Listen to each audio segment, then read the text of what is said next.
Même mon grille-pain aujourd'hui est inhumain, même mon grille-pain aujourd'hui est inhumain, même mon grille-pain aujourd'hui est inhumain, même mon grille-pain aujourd'hui est inhumain.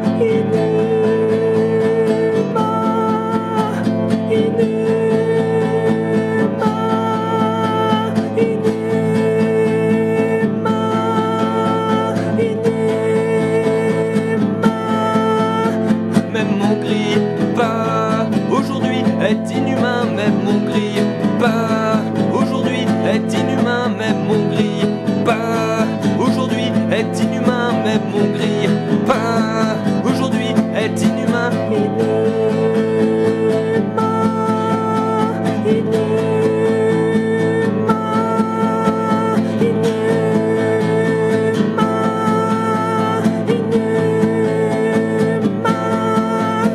Même mon grille-pain aujourd'hui est inhumain, même mon grille-pain aujourd'hui est inhumain, même mon grille-pain aujourd'hui est inhumain, même mon grille-pain aujourd'hui est inhumain.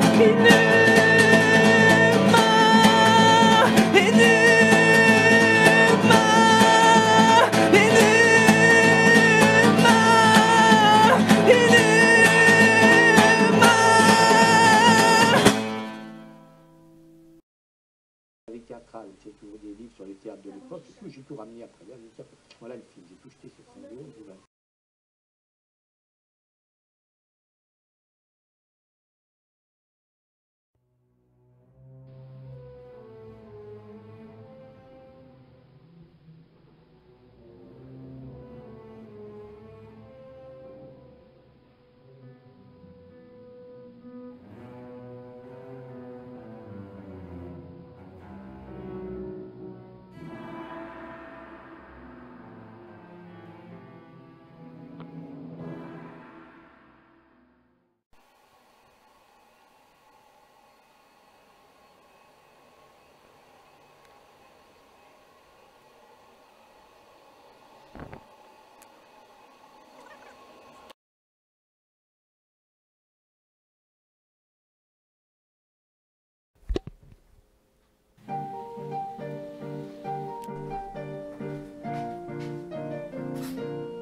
Oui, alors Pablo Picasso était un dessinateur complètement raté. Enfin, il le disait lui-même, hein, d'ailleurs, il n'avait pas vraiment le niveau. Il a eu vraiment beaucoup de chance parce qu'il a rencontré à des moments précis de sa vie des gens qui ont été là pour l'aider à se faire connaître et tout ça. Mais il lui manquait le talent, il lui manquait le génie. On peut pas dire qu'il dessine comme un enfant de 10 ans, peut-être à la limite un enfant de 6, quoi. Mais il a eu un coup de chance, peut-être le côté novateur à l'époque, ça plaisait aux gens. Il suffit de dire aux gens, ça c'est beau, il faut aimer, et puis ils aiment. Mais Picasso, il reconnaissait qu'il avait eu beaucoup de chance parce que le dessin et lui, ça faisait trois. Et graphiquement parlant, il suffit de regarder quelques œuvres. Enfin, c'est flagrant, quoi. C'est comme Eugène Delacroix. Eugène Delacroix, c'est exactement la même chose. C'est un type qui n'a jamais dessiné de sa vie, hein, qui n'a jamais dessiné, jamais tenu un crayon. Et à force de lancer, effectivement, quand on lance de l'encre sur des feuilles de papier au hasard, sur 1000 essais, il va bien y en avoir un qui va être fructueux. C'est un petit peu ce qui lui est arrivé. Bon, il a eu de la chance et tout ça, voilà, mais Eugène Delacroix, c'est exactement la même chose. C'était un mec qui était plutôt passionné de mécanique, vous voyez, tout ce qui était voiture, tuning. Enfin, il aimait bien son côté un petit peu comme ça, musculation, salle de fitness. Mais alors, la peinture, le dessin, mais il détestait ça, quoi. Vraiment, oui, ça c'est encore une des choses qu'on croit comme ça établie, alors que pas du tout. C'est assez surprenant. Il y a d'autres exemples, hein. Bien sûr, il y a d'autres exemples dans le domaine. Par exemple, Serge Gainsbourg. On a toujours cru que c'était un mec qui fumait, qui buvait de l'alcool, et bien pas du tout. Figurez-vous que j'ai appris récemment qu'il n'a pas fumé et qu'il ne buvait pas. Il ne buvait absolument pas. D'ailleurs, il avait une impossibilité de boire tant ça l'aurait rendu malade. En fait, il avait une maladie de peau. Donc du coup, il s'est fait passer pour un alcoolique pour faire croire qu'il buvait, mais en fait, il buvait que de l'eau d'évian. Que de l'eau d'évian tout non gaillard. Incroyable. Et toutes les cigarettes qu'il a fumées, figurez-vous que c'était uniquement sur les plateaux télé. Il racontait que d'ailleurs il avait des quintes de tout, mais exceptionnelles à la sortie des plateaux. Parce qu'il fumait énormément sur les plateaux pour se donner cette image. Mais que chez lui, il ne fumait absolument pas. Il avait une hygiène de vie irréprochable.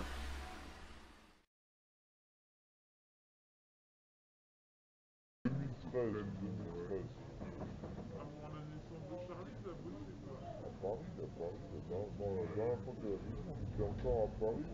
La dernière année qu'on était à Paris, je trouve qu'elle a pas vu. Il y a plein de coups où j'ai trouvé des boulots, c'est parce que je m'appelle François. Et quand elles disent Bouteflika, ouais, t'aurais pas beaucoup trouvé, ouais, je pense. C'est vrai que je t'ai pris un express ici. Je filme un peu Axel aussi, là.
Qu'entendez-vous par poète?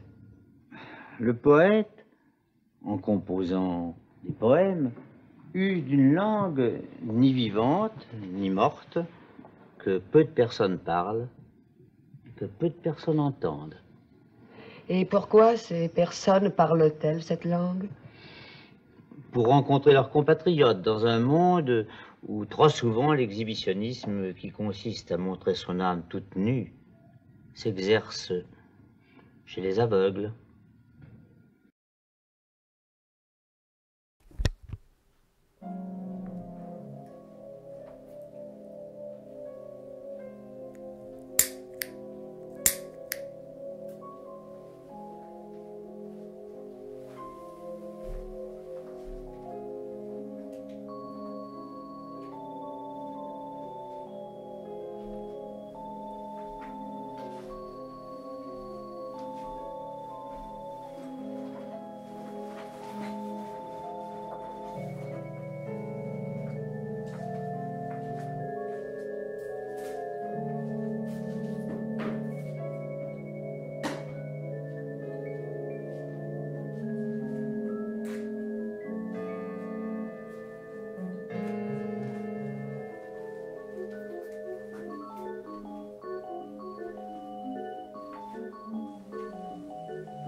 à Babache, c'était pour son anniversaire, c'était fin novembre, il n'était pas là. Ça, j'ai pas de problème. Non, c'est pas. Il est bizarre. Bon, à part Fred et de temps en temps Caro, Je peux pas mettre un jugement, il est quand même un peu à la maison. il a masqué. Je me sens alcoolique, je suis en mode Gainsbourg, quoi. Déjà tout à l'heure, je me sentais pas bien parce que j'étais le seul à fumer. Alors que non seulement, premièrement, je fume pas et que Axel. La lycéenne en fac de lettres. Merci. Le couple de Nanty, c'est à vous. Voilà, doucement. Merci. Les étudiants en fac de lettres. Les étudiants en fac de lettres. Voilà. Très bien. Le jeune couple des faubourgs. Plus vite. Plus vite. Le marchand engagé. La marchande engagée à vous. Merci. Un peu moins vite, s'il vous plaît. Les consuméristes. Entrez au fond avec les sacs, tranquillement. Voilà. Le retraité invalide. Doucement, le retraité invalide. Voilà, au fond, tranquillement avec l'étudiante qui passe devant. C'est super. Et les voyageurs d'Orly qui s'en vont dans la ruelle au fond. Très bien. Marcel et Suzanne, à vous. Marcel, très bien. Suzanne, parfait. Ne vous regardez pas, s'il vous plaît. La morveuse à mouchoir. La morveuse à mouchoir, voilà, dans la poche. Tranquillement. Derrière, voilà, anodin. Le photographe reporter, s'il vous plaît. Avec son sac. Le photographe reporter. Non, j'ai pas dit le journaliste. Ah, le journaliste, on va devoir recommencer. Non, le photographe reporter. Voilà, merci. On sort du champ plus vite, on sort du champ. Voilà, l'esthéticienne des quartiers. L'esthéticienne, merci. Avec son fils, plus vite. L'ultra connecté. Voilà, l'ultra connecté et son sac. Parfait. Voilà. Les bobos du 9-3. Non, ah non, ça c'est pas dans le script. Le philosophe et son fils. Purée, Suzanne, qu'est-ce que tu fais là? Oui, ne fais pas semblant de pas m'écouter, c'était pas à toi de rentrer dans le champ. Bon, c'est pas grave, on recommencera ça tout à l'heure. Le philosophe et son fils. Voilà, ça c'est le fils, bon, on a perdu le philosophe du coup. C'est malin. Ah voilà, ah non, ça c'est la prof de maths. Le balayeur des quartiers. Ainsi que l'homme handicapé en fauteuil roulant. Qui doit aller très vite, hein. On doit le propulser avec des fusées, s'il vous plaît. Voilà, très bien. Parfait. Bon, bah ça c'est Henri, Marc et les passants. Là, vous avez fait n'importe quoi quand même. Il va falloir recommencer. C'est pas...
Voilà, ça enregistre.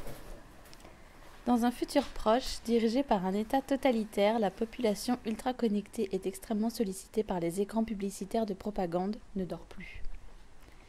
Évolution génétique, le sommeil leur est devenu totalement étranger. ce qui les rend d'autant plus vulnérables et friables pour le compte de l'État. L'absence de sommeil est vecteur de maladies diverses, d'une intelligence limitée et d'une mort précoce. En parallèle à ce diktat, une société secrète s'est organisée. Avec l'aide des plus grands chercheurs en biologie, chimie, médecine et philosophie, la société propose des heures de sommeil sous forme de gélules avec des quotas à respecter à cause du nombre d'habitants qui a quadruplé lors des 50 dernières années. La population tellement importante doit désormais loger sur son lieu de travail. Les centrales nucléaires se sont multipliées ainsi que les entreprises technologiques. Regroupées sur une île, le gouvernement a des branches dans chaque structure afin d'en diriger les productions. La société secrète espère réveiller progressivement les consciences. En effet, grâce aux pilules de sommeil, les gens retrouvent l'accès au rêve et à l'inconscient et elles régénèrent peu à peu les organismes lobotomisés. La tâche s'avère grande, voire utopique. On observe la population dans sa géographie, marasme des squats, des pustules, de labeurs répétitifs, de mini-guérillas, de stupres, de crasse et d'immondices. Une fois une armée de conscience réveillée, la société secrète embarque pour tenter un coup de force sur l'île de pouvoir. Tentative qui s'avère infructueuse tant le dispositif de sécurité est élevé. Militaires, armes chimiques, tours de contrôle, caméras, détecteurs en tout genre. Le démographe qui avait annoncé l'évolution du monde avait raison. Capturé puis torturé, l'expédition de la société secrète est un véritable échec. Seuls quelques résistants réussissent à prendre la fuite, un maigre espoir. Oui, enchanté, cher public. C'est la première fois que je me présente sur scène et je suis vraiment ravie de vous voir. J'espère que vous allez bien. Que vous avez passé un bon dimanche avec Drucker, que vous avez regardé le journal télévision hier soir, que c'était pas trop triste et tout ça, et qu'on va bien rire ensemble. Alors pour mon premier numéro, j'ai décidé de faire le sapin de Noël.